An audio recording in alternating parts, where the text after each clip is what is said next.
Llegamos al último video de nuestra serie, en esta ocasión de amplificadores operacionales. En esta ocasión vamos a hablar sobre los comparadores.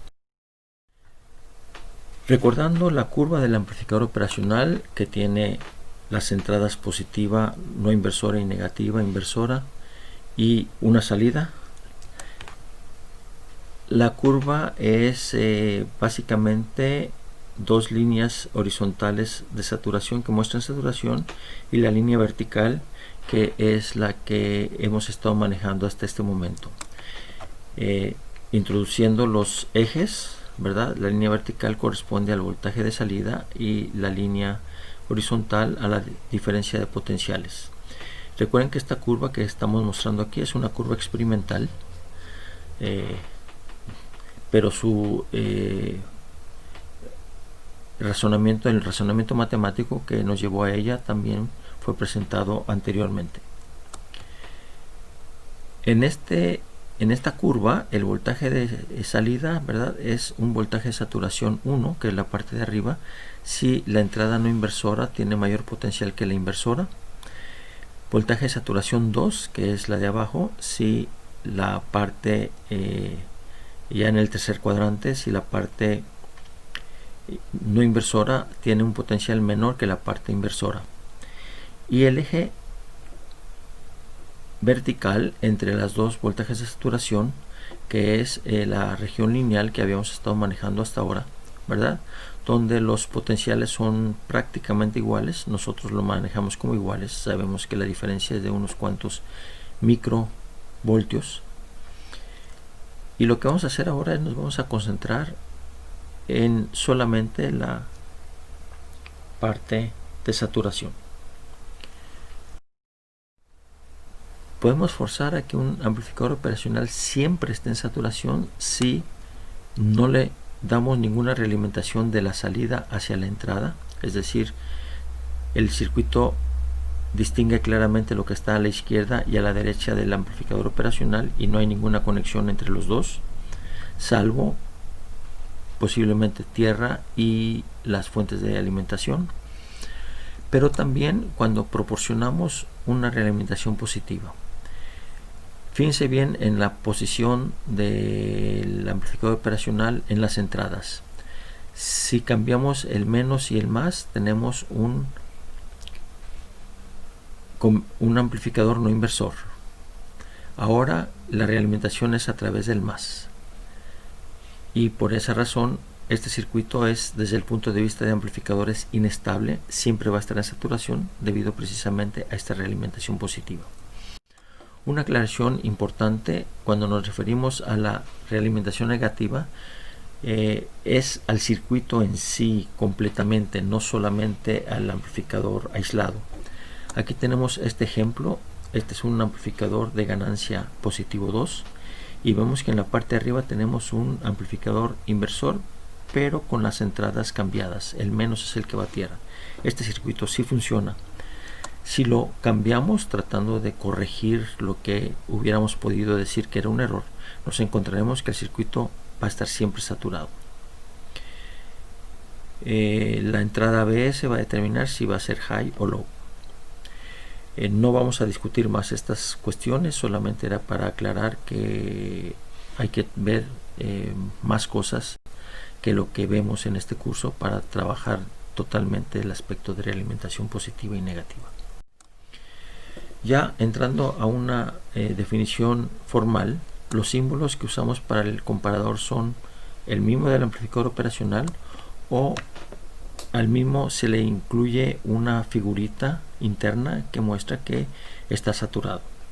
La definición formal del voltaje de salida es que es un voltaje alto, VH high, si la entrada no inversora es mayor que la inversora, y un voltaje bajo L en caso contrario. Es importante que VH sea mayor que VL, y los valores que se tengan físicamente van a depender de las fuentes de energía y también del diseño interno. Se le llama comparador porque nos permite decir cuál de los dos potenciales es mayor. No nos dice por cuánto, simplemente nos dice cuál de los dos es mayor. Vamos a trabajar un ejemplo. Y este ejemplo es bastante sencillo, pero a la vez bastante genérico. Lo que vamos a estar comparando son la salida de un divisor de voltaje R1 y R2, comparando contra el voltaje de referencia que estamos utilizando con un diodo Zener en el V-. Lo que queremos saber es si el voltaje a la salida del divisor de corriente R2 entre R1 más R2 por VCC, donde VCC es la fuente de alimentación, ¿verdad?, es mayor o menor que el voltaje de referencia. Si queremos cambiar la situación, pues simplemente cambiamos las polaridades. A la derecha tenemos, para visualizar cuál de los dos es mayor, un diodo emisor de luz LED. El LED va a estar encendido si el V más es mayor que el voltaje de referencia y va a estar apagado en caso contrario. Este circuito lo pueden ustedes construir en un laboratorio, por ejemplo, y ver su funcionamiento, verificarlo. Pero también lo podemos utilizar ya en aplicaciones de control o en aplicaciones de otra naturaleza, ¿verdad? Donde en la parte del divisor de voltaje utilizaríamos un sensor como resistencia, y entonces estaríamos midiendo una situación respecto al fenómeno físico que estamos usando como sensor, sea por ejemplo temperatura, sea presión, sea luminosidad, etcétera, ¿verdad?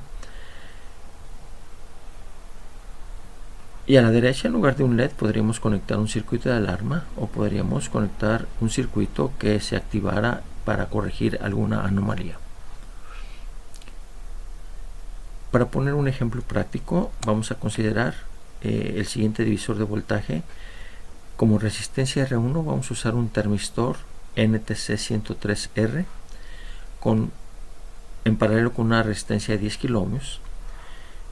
Y la razón de ese paralelo es para suavizar la curva del termistor. Y como R2 vamos a usar la resistencia de 10 kiloohmios.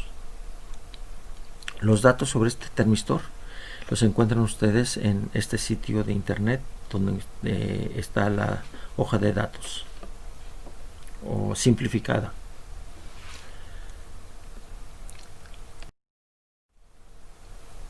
Vamos a presentar las curvas que obtenemos para el divisor de voltaje. Estas curvas las obtuve a partir de una referencia de Philip Kane, donde utiliza los termistores para medir utilizando controladores. Les recomiendo que lean esta página de internet, y es bastante ilustrativa y bastante interesante, sobre todo para aquellos que van a estar trabajando con cuestiones de medición y cosas similares.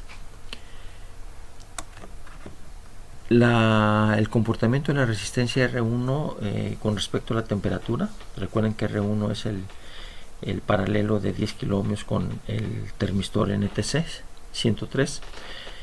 Se muestra en esta curva. Ven ustedes que conforme crece la temperatura, la resistencia disminuye. De ahí viene el nombre NTC, Negative Temperature Coefficient. Ya sea por medios matemáticos, ya sea por medios gráficos, podemos obtener entonces la curva del voltaje de salida, que sería el V más versus la temperatura. Y ya a partir de esta curva nosotros podemos entonces seleccionar el voltaje de referencia de acuerdo a la temperatura que queramos tener de control. Por ejemplo, si tomamos 35 grados, entonces el voltaje de referencia sería 3 voltios. Y ese sería el voltaje que utilizaríamos. Y así como hicimos este ejemplo, tenemos más ejemplos posibles, ¿verdad? Y en resumen, vamos entonces a ver qué hicimos en este video. Se introdujo el concepto de comparador. La salida es alta si la entrada no inversor es mayor que la inversora y baja en otro caso. Los valores reales que tengan estos voltajes de salida va a depender del circuito y de las fuentes de alimentación.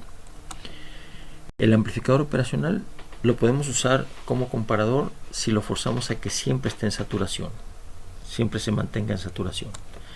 Se puede forzar a que se sature si no se da realimentación o si se provee una realimentación positiva.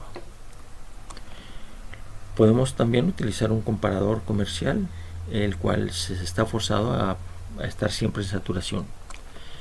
Dimos un ejemplo de aplicación bastante sencillo en su concepto para probarlo en el laboratorio, pero bastante común en muchas aplicaciones de control y otras situaciones. Este es tan solo un ejemplo entre miles de aplicaciones que tienen los comparadores. Con este video hemos terminado nuestro capítulo 14 de los amplificadores operacionales y estamos listos para entonces seguir adelante. Gracias.